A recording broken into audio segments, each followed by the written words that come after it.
ومرحبا بكم معايا في فيديو جديد. اليوم غادي نكملوا فيه التصحيح ديال الوطني 2020 الدوره العاديه، وغادي ندوزوا للتمرين الثالث. بالنسبه للتمرين الثالث هو تمرين ديال حساب تكامل. دونك عندي هنا الداله اللي عطاوني جي دو اكس كتساوي 2 جذر مربع اكس ناقص 2 ناقص الان دو اكس. بالنسبه للسؤال الاول الف، بين ان لكل اكس من المجال صفر بلس لانفيني جي بريم دو اكس كتساوي جذر مربع اكس ناقص 1 على اكس. دونك اول حاجه بعدا قبل ما تنبدا نحسب في هذاك الاشتقاق خصني بعدا نبين بلي الداله هي داله قابله للاشتقاق على المجال من صفر حتى بلس لانفيني. وبطبيعه الحال هذه الداله اللي عطاونا هي داله قابله للاشتقاق مادام هي مجموع دالتين قابلتين للاشتقاق على المجال صفر زائد ما لا نهايه. وهذا الشيء خصنا نكتبوه بطبيعه الحال باش هذاك المصحح يفهم بلي حنا راه فاهمين شنو هو الاشتقاق وكيفاش كنحسب هذا الاشتقاق. اذا انا غادي نبدا هنا السؤال الف. دونك اول حاجه خصني نهضر عليها هي قابليه الاشتقاق. لدينا جي داله قابله للاشتقاق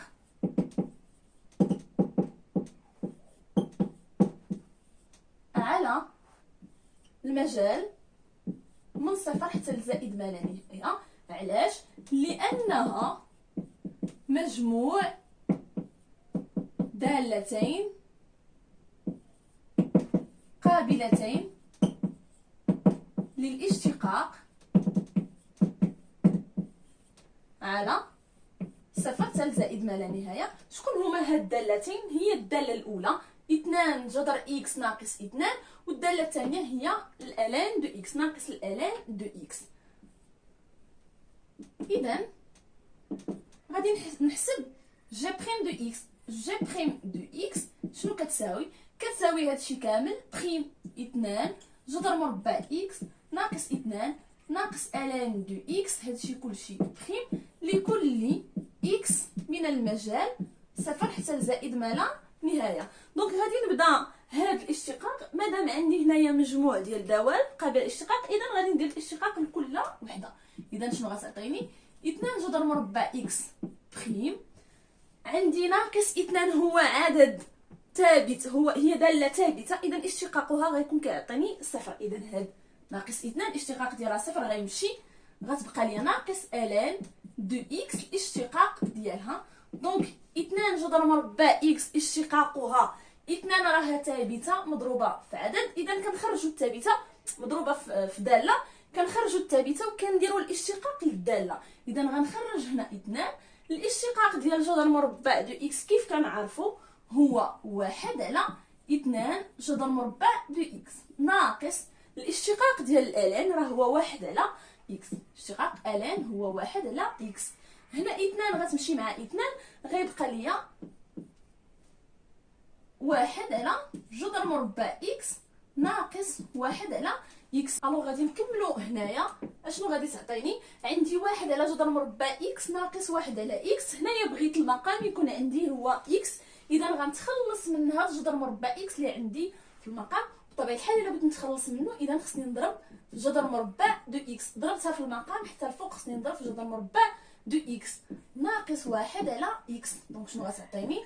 جذر مربع اكس على جذر اكس في جذر اكس راه هي اكس ناقص 1 على اكس. دونك هادشي شنو غيعطيني؟ المقام الواحد عندي هو اكس، هنا جذر مربع دو اكس ناقص 1، وهذه هي جي بريم دو اكس لكل اكس من المجال صفر حتى لزائد ما لا نهايه. دونك جاوبنا على السؤال الف.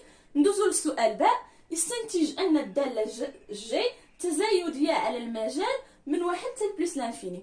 باش غنبين الرتبه ديال الداله، يعني باش غنستنتج هاد التغيرات واش هي تزايديه ولا هي تناقصيه، خصني ضروري ندرس اشاره الداله المشتقه. اذا خصني نعرف هاد جي بريم واش موجبه ولا سالبه. ومادام انا بغيت نبين ان الداله تزايديه، اذا خصني نبين باللي جي بريم موجبه على المجال من 1 حتى بلس لانفيني. دونك هادشي اللي غادي نبين، وغادي نبينو بطبيعه الحال بالتأطير. مادام هاد العدد اللي عندي في البسط هو اللي في المقام هو عدد موجب، اذا يكفي انني نبين ان البسط حتى هو عدد موجب، وغنبينوها انطلاقا من التأطير.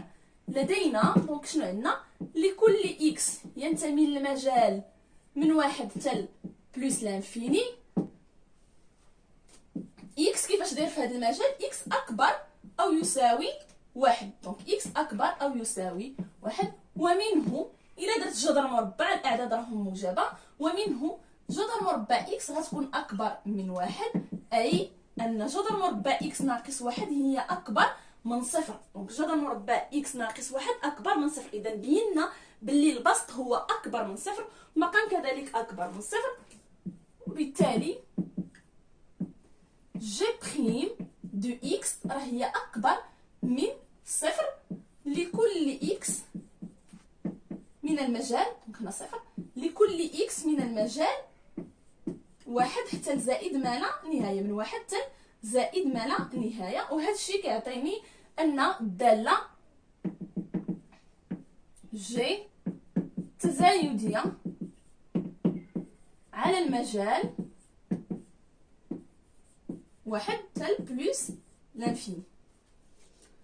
بالنسبة للسؤال جيم، السؤال جيم عندي استنتج أن لكل إكس من المجال واحد بلس لانفيني. بغيت نبين أن الألان دو إكس محصورة بين صفر واثنان جذر مربع دو إكس. وهنا عطاني واحد لانديكاسيون، دونك عطاني واحد المساعدة اللي هي أن اثنان جذر مربع إكس ناقص اثنان هي أصغر أو تساوي من اثنان جذر مربع إكس. دونك غادي ننطلق. أول حاجة شنو كنعرف على الدالة جي؟ دونك جيم لدينا هنا غادي نبين كل طرف بوحدو. غنبين باللي صفر هو اصغر من الالان دو اكس، يعني الالان دو اكس هي موجبه على هذا المجال، ونبين الطرف الثاني اللي هو الالان دو اكس اصغر من 2 جذر مربع دو اكس. دونك لدينا اول حاجه نبدا بعدا بهذا الطرف، لدينا جي داله تزايديه. دونك جي داله تزايديه على المجال، دونك على المجال من واحد حتى زائد ما لا نهايه. هذا الشيء شنو غنترجمو؟ مادام ان اكس كينتمي لهذا المجال، لدينا دونك يعني لكل اكس من المجال واحد حتى زائد ما لا نهايه غنلقى الصوره ديال جي دو اكس غنلقاها اكبر او تساوي الصوره ديال جي دو ان، حيت الداله هي داله تزايديه. اي اكس غيكون في هذا المجال بطبيعه الحال هو غيكون كبر من واحد، اذا الصوره ديالو غتكون كبر من الصوره ديال واحد، حيت الداله داله تزايديه. غنحسب هنا جي دو ان. شنو هي جي دو ان؟ هي 2 جذر مربع واحد ناقص 2 ناقص الان ديال واحد. هذا الشيء هو اصغر من جي دو اكس اللي هي 2 جذر مربع اكس ناقص 2 ناقص الان دو اكس. اذا هنا 2 جذر واحد هي 2 ناقص 2 هي صفر ناقص الان ديال واحد، الان ديال واحد راه هي صفر. اذا هنا غادي نحصل على ان 2 جذر مربع دو اكس ناقص 2 ناقص الان دو اكس هي اكبر من صفر. اي الا ديت هاد ناقص الان دو اكس للطرف الثاني غنلقى بلي الالان دو اكس اصغر من 2 جذر مربع دو اكس ناقص 2. هنا راه عطاونا في هذه الملاحظه 2 جذر مربع دو اكس ناقص 2 هو اصغر من 2 جذر مربع دو اكس. هذا الشيء راه صغر من 2 جذر مربع دو اكس. ومنه شنو غادي نلقى؟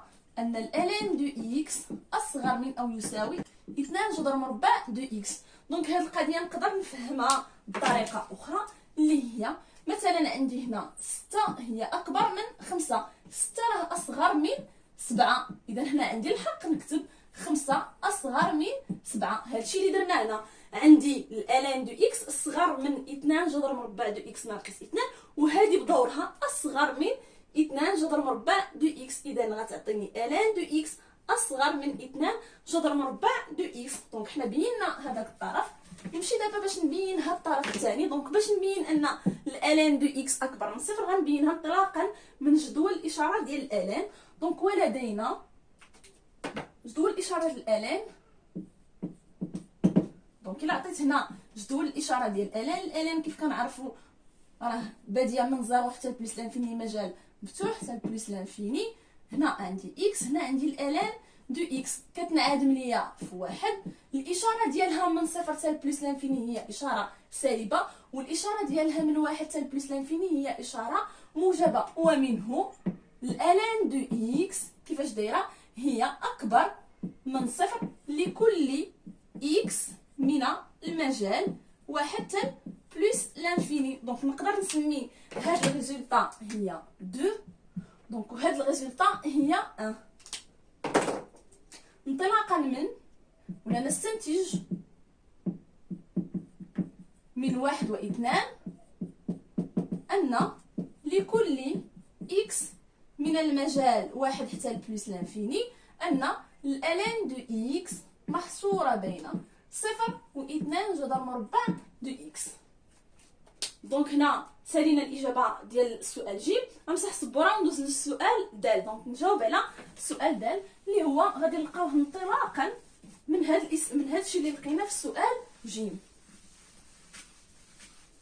دونك بالنسبه للملاحظه ديالي بالنسبه هاد التمارين اللي كيكونوا عندي في دراسه الداله بطبيعه الحال تيكون عندي تمرين سؤال مرتبط بسؤال. اذا انا باش نجاوب على هذا السؤال ج بطبيعه الحال باش نجاوب على السؤال د بطبيعه الحال غادي نحتاج للسؤال ج. وباش نجاوب على ج بطبيعه الحال احتاجينا للسؤال باء اللي بين فيه ان الداله داله تزايديه. دونك الاسئله في الداله تيكونوا مرتبطين، سؤال كيكمل ليا سؤال. دونك غندوز نجاوب على السؤال د. نبين ان لكل x من المجال عندي الالين دو x على بويسونس 3 على x كاري انفيريور او ايغال 8 على غاسين دو x. اذا غنطلق من هذا الشيء لدينا. دونك اشنو عندنا حسب هذا السؤال ج؟ لدينا الالين دو x محصوره بين 2 جذر مربع دو x و 0 لكل x من المجال 1 حتى بلس لانفيني. اي الا درت هذا الشيء اس 3، الا رفعت هذا الشيء اس 3 راه عندي كلشي موجب. اذا ما غيتغير والو دونك غندير الالين دو اكس اس 3 غيكون اصغر من 2 جذر مربع دو اكس اس 3 ولا درنا 0 اس 3 راه هي 0 بطبيعه الحال. ومنه ولا يعني شنو غادي نلقى الالين دو اكس اس 3 انفيريور ايغال. الا درت هنايا 2 جذر اكس لكل اس 3 2 اس 3 راه هي 8 جذر مربع دو اكس اس 3 راه هي اكس اس 2 جذر مربع دو اكس. دونك هي اكس اس 2 جذر مربع اعتذر دونك هي اكس جذر مربع اكس. علاش؟ حيت عندي جذر مربع اكس اس 3 واحد هي جذر مربع اكس اس 2 جذر مربع دو اكس. هذه غتعطيني اكس. اذا غتبقى ليا اكس جذر مربع دو اكس. دونك غنكمل هنا. اذا غتعطيني الالين دو اكس على بويسونس 3 انفيريور ايغال 8 اكس جذر مربع دو اكس. اذا غنقسم هنا على اكس اس 2 حيت انا بغيت نبينها مقسومه على اكس اس 2. غنقسموا على اكس اس 2 عدد موجب. دونك الالين دو اكس كل اس 3 غنقسمها على اكس اس 2. قسمت هنا على اكس اس 2 اذا كلشي غنقسموه على اكس اس 2. 0 على اكس اس 2 راه هي 0. 8 اكس جذر مربع دو اكس هي غنقسمها على اكس اس 2. دونك شنو غتعطيني الالين دو اكس لكل اس 3 على اكس اس 2 انفيريور ايغال 8. دونك غتمشي ليا واحد الاكس مع اكس اس 2 غتبقى ليا 8 جذر مربع دو اكس على اكس وهنا 0. دونك حنا لقينا هاد الشيء اللي بغينا. لقينا الالين دو اكس على بويسونس 3 اكس او كاري صغر من كبر من 0 وصغر من هاد العدد. ولكن هاد العدد راه ماشي هو اللي عطاوني، هما عطاوني 8 جذر مربع دو اكس. اذا شنو خصني ندير؟ خصني نضرب هنا في جذر اكس ونضرب هنا في جذر اكس. دونك شنو غتعطيني باش نحصل على داكشي اللي بغاو؟ دونك الالين دو اكس اس 3 على اكس اس 2 دونك 8 جذر مربع اكس فوا جذر مربع دو اكس اكس جذر مربع دو اكس. اذا شنو غتعطيني اكس مع اكس. دونك غنكتب هادشي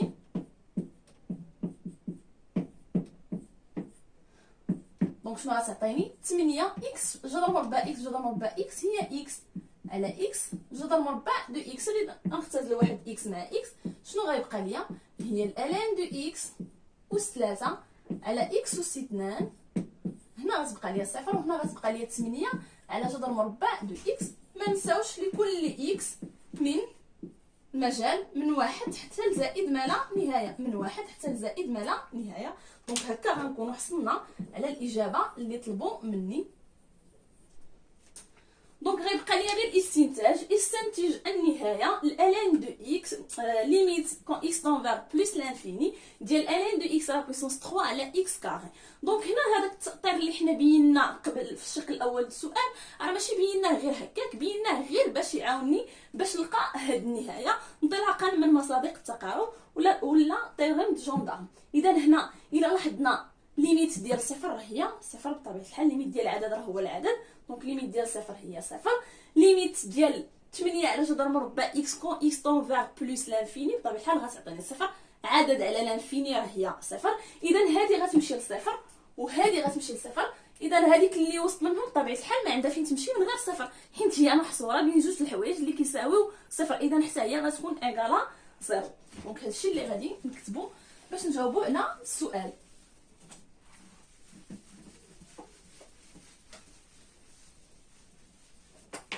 الوغ شنو عندي؟ لدينا الان دو اكس على بويسونس 3 على اكس كاري محصوره بين 8 جذر مربع دو اكس وبين صفر لكل اكس من المجال. دونك المجال هنا راه كاينه فيه بلس لانفيني، من المجال من واحد حتى لبلس لانفيني. دونك ولدينا الى جينا نحسبوا لا ليميت اكس يؤول الى زائد ما لا نهايه ديال 8 على جذر مربع دو اكس، شحال غادي نلقاوها؟ غنلقاوها صفر، عدد على لانفيني كيف ما قلت لكم راه ايكالا زيرو. ومنه ليميت اكس يؤول زائد ما لا نهايه ديال الان دو اكس على بويسونس 3 على اكس او كاري كتساوي زيرو. دونك هادشي اللي بينا حسب التيوريم ديال جوندارم او لا مصادق التقارب اللي كاينين. ندوزو للسؤال الثاني. بالنسبه للسؤال الثاني عندي هنا الف بين ان الداله جي المعرفه بما يلي. دونك عطاني جي دو اكس هي اكس عامل لي موان 1 بلس 4 على 3 جذر مربع دو اكس ناقص الان دو اكس هي داله اصليه للداله جي على المجال من صفر حتى لبلس لانفيني. اذا باش غنبين ان الداله جي غران جي كبيره، باش نبينها انها داله هي الداله الاصليه للداله جي، دونك خصني ندير ليها الاشتقاق ونلقاه كيساوي جي دو اكس. اذا هنا اولا قبل ما غادي ندير لها الاشتقاق خصني كيف ما قلت لكم قبل في الفيديو باش كندير داله نحسب لها الاشتقاق ديالها خصني نبينها انها داله قابله للاشتقاق. اذا هنا شنو عندي؟ لدينا جي دو اكس قابله للاشتقاق على المجال من صفر حتى بلس لانفيني، لانها حتى هي كذلك بحال الاولى لانها مجموع دالتين قابلتين للاشتقاق على المجال من صفر حتى زائد ما لا نهايه. مادام هي داله دونك كيف هنايا مجموع وجداء، دونك نسيت هنا مجموع وجداء دوال قابله للاشتقاق. دونك مجموع وجداء دوال قابله للاشتقاق، دونك دوال قابله للاشتقاق على المجال من صفر زائد ما لا نهايه. اذا حتى هي راه غتكون داله قابله للاشتقاق. دابا غادي ندوز نحسب ليها الداله المشتقه. دونك ولدينا جي غران جي بريم، دونك هي اش هي؟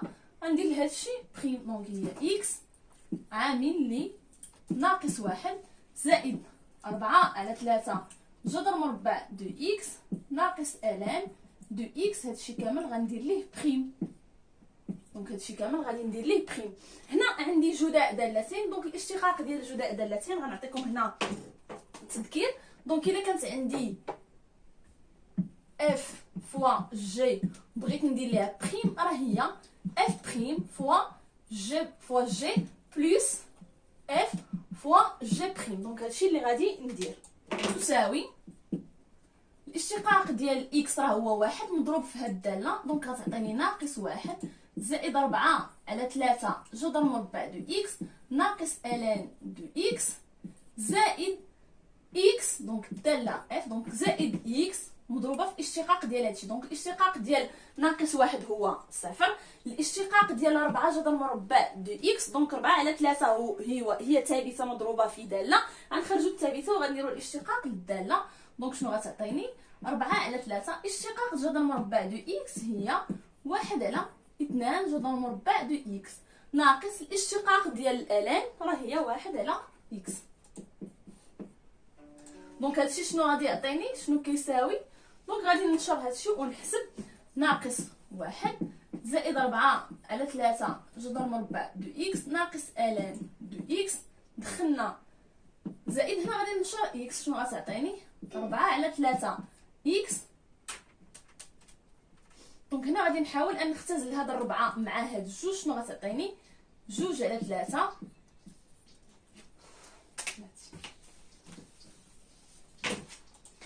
دونك غادي نكمل الحساب هنا، شنو غتعطيني؟ ناقص 1 زائد 4 على 3 جذر مربع دو اكس ناقص الان دو اكس زائد، دونك هنا غادي نحاول ننشر هذيك اكس اللي عندي. دونك الا نشرت اكس شنو غتعطيني؟ غنحسب بعدا هادشي اللي عندي هنا، 2 4 مع هاد الاثنان غتمشي، دونك شنو غتبقى ليا؟ 2 على 3، دونك كتبقى ليا 2. دونك نخليو هاد اكس حتى نكملو الحساب. دونك شنو غادي تعطيني؟ 2 على 3 جذر مربع دو اكس ناقص 1 على اكس. دونك غنكمل الحساب، ناقص 1 زائد 4 على 3 جذر مربع دو اكس ناقص الان دو اكس زائد غندخل اكس هنا، 2 اكس على 3 جذر مربع دو اكس ناقص، الا درت اكس في اكس غتعطيني هي ناقص 1. دونك شنو غتعطيني؟ ناقص 1 مع ناقص 1 راه هي ناقص 2 زائد 4 على 3 جذر مربع دو اكس ناقص الان دو اكس زائد، دونك هنا غنحاول انني نحيد هاد جذر مربع دو اكس من المقام. اذا شنو غادي ندير؟ 2 اكس جذر مربع دو اكس على 3 جذر مربع دو اكس جذر مربع دو اكس 2 ناقص الان دو اكس. دونك غنجيب هادي هنا باش يبقى لي هادي مع هادي ونقدر نحسبهم.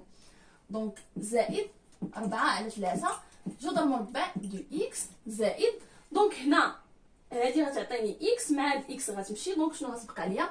2 على 3 جذر مربع دو اكس ناقص الان ناقص 2 ناقص الان دو اكس زائد، دونك غنحسب هادشي. عندي المقام الموحد هنا هو 3، 4 جذر اكس زائد 2 جذر اكس هي 6 جذر اكس على 3، دونك غنكتبها. اذا شنو غتعطيني؟ 6 على 3 هي 2 جذر اكس، دونك غنبدا بها غير باش نحافظ على الشكل اللي عطاوني ديال جي دو اكس.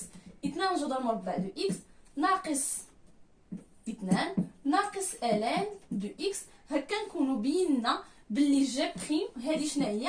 راه هي جي دو اكس. اذا بينا باللي جي بريم دو اكس هي جي دو اكس، ومنه جي بريم دو اكس هي جي دو اكس، يعني ان جي هي الدالة الأصلية، هي دالة أصلية، دونك هي دالة أصلية